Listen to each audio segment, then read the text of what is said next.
Bonsoir, donc on se retrouve pour un autre exercice sur les formes linéaires. Et donc la question qui est posée, c'est de montrer qu'une forme linéaire est continue si et seulement si son noyau est fermé. Alors, il y a deux sens, un sens très facile et un sens un petit peu plus difficile. Le sens très facile, c'est tout simplement le sens direct, puisque si votre forme linéaire, elle est continue, alors d'abord, avant de commencer directement, on va prendre une forme linéaire, on va dire soit E un espace vectoriel et F une forme linéaire appartenant à E, c'est-à-dire une application de E, F. Hop. Ça, bon, R, on met R, mais vous allez voir, ça n'a aucune importance. Donc, ce qu'on va dire, c'est que, et en fait même un petit peu mieux, c'est que cet espace vectoriel, vous verrez, alors, on va le munir d'une norme. Donc, on va l'appeler un EVN. Donc, un espace vectoriel normé, c'est-à-dire on a une norme sur eux, parce que vous verrez, on en aura besoin dans la démonstration. Donc, premier sens, c'est de montrer que si notre forme linéaire elle est continue, alors son noyau est fermé. Donc, F continue, et on a que le noyau de F, ça n'est d'autre que F-1 de 0. Bon, et ça, vous savez que ça, c'est un fermé. Et vu que F est continu, vous savez que ça, c'est un fermé. Voilà, ça, c'est... dans le cours, c'est la définition même d'une fonction continue. Une fonction continue, si et seulement si f-1 d'un fermé est fermé. C'est une des caractérisations des fonctions continues, linéaires, bien évidemment. Pareil pour les ouverts, on a le même résultat pour les ouverts. Donc voilà. Donc ça, c'est fait. On est très content, on a montré ce que l'on veut. L'autre sens est plus difficile. L'idée, ça va être de raisonner, entre guillemets, enfin, c'est même totalement ça, par l'absurde. Alors, l'absurde. Donc, c'est comme ça qu'on va essayer de démontrer ça. Donc, on a notre noyau qui est fermé et on veut montrer que cette forme linéaire est continue. Supposons qu'elle ne le soit pas. Alors, on écrit tout bien. F continue, vous savez que ça veut dire quoi? Pour les applications linéaires, ça vous avez dû le voir. F est continue si et seulement si pour tout x. Enfin, si et seulement si, bon, c'est un petit peu, oui, bon, enfin, si et seulement si, mais c'est un petit peu, pardon. Hop, pas que je me trompe, c'est l'inverse, c'est il existe. Il existe. Si seulement il existe un nombre qu'on va prendre, n'importe, strictement positif, tel que pour tout x appartenant à E, f de x, donc ici on prend la valeur absolue, puisqu'on a dit qu'on arrivait dans R, on aurait pu prendre C, bon, c'est pas très grave, f de x plus petit que ça. Ça, et ici c'est E, bon, simplement parce qu'on l'avait pas dit au départ, notre EVN, donc notre espèce vectorielle normée, la norme de E, on va la noter comme ça pour pas de confusion. Bon, on pourra enlever le E puisque les deux barres montrent que ce n'est pas dans R. Il n'y a que deux normes, donc il n'y a pas trop de risque de confusion. Donc donc si F est non continu, c'est-à-dire la négation de cette phrase, c'est si et seulement si pour tout cas. Alors ici, on ne va pas se compliquer la vie parce que le supérieur à 0 strict, ça n'a aucune importance, donc on va l'enlever parce que sinon ça va compliquer le truc. Si pour tout cas, tout cas. Donc là, vivant dans R, on va mettre dans R, puisqu'on va mettre ici aussi dans R. Il existe un X appartenant à E, tel que f de X est strictement plus grand que ça. Alors, donc on va supposons F non continu. A priori, l'idée est bien évidemment d'arriver à une absurdité et de montrer que du coup, si le noyau est fermé, la fonction elle est continue. Supposons F non continu. Si elle est non continue, vous voyez que, donc on va appeler ça, par exemple, on va appeler ça étoile, d'accord, la propriété, la négation de la non-continuité, donc ce truc-là, on va l'appeler étoile. Vous voyez que si votre fonction f elle est non continue, vous pouvez créer une suite comme ça. Vous dites que on prend k qui est égal à 1, 2, 3, 4, 5. Enfin, on crée une suite n plus 1 et qui va du coup vers l'infini. on prend un x, xk tel que f de xk est strictement plus grand que ce truc-là.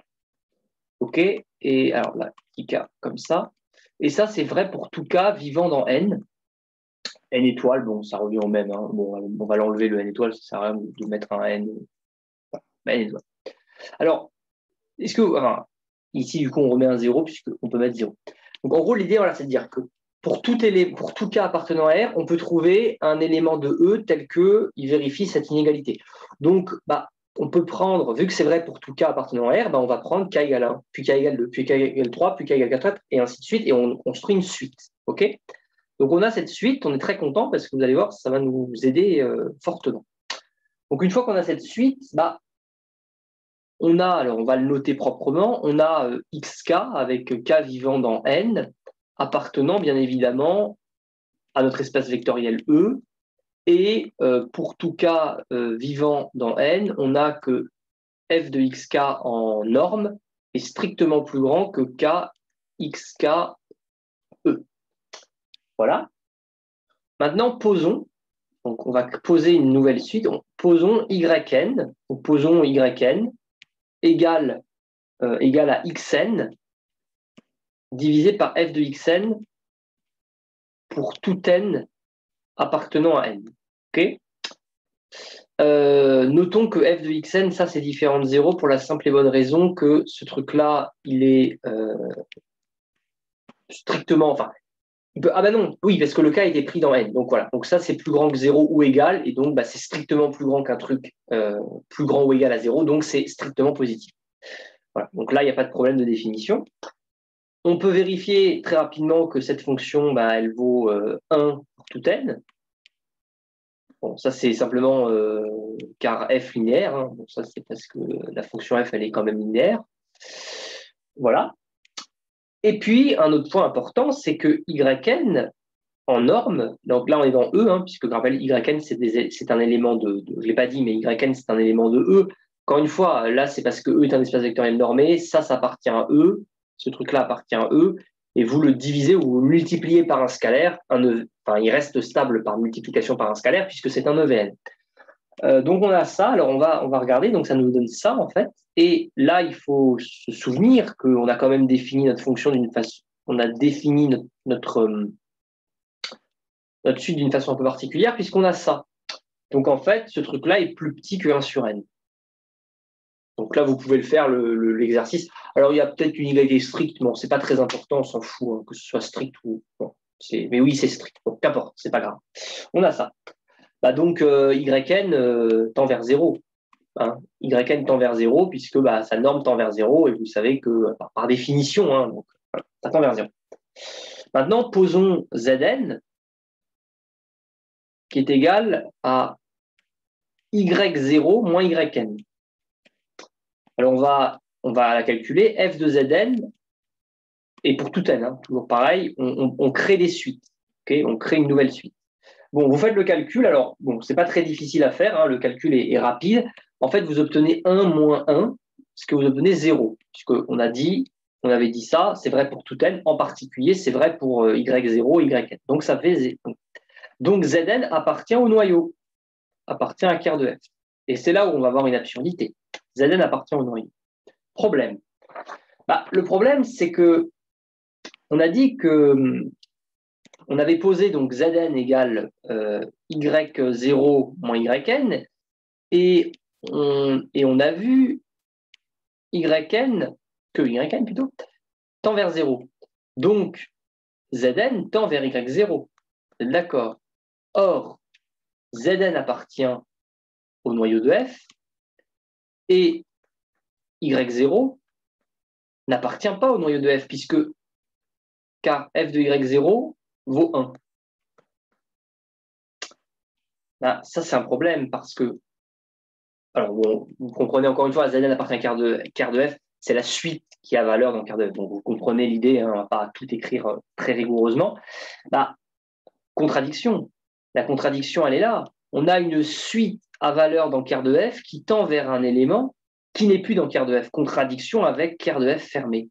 Donc, qu'est-ce que ça veut dire? Ça veut dire que f est continu. Conclusion, f est continu. Et donc, on a démontré qu'effectivement, une forme linéaire est continue si et seulement si son noyau est fermé. Et vous pourrez voir après, on le fera sans doute cet exercice, pareil, ça c'est un exercice type central. Un autre exercice type central, c'est de montrer que tout hyperplan, il est soit fermé, soit dense. Et vous verrez que ça utilise plus ou moins ça.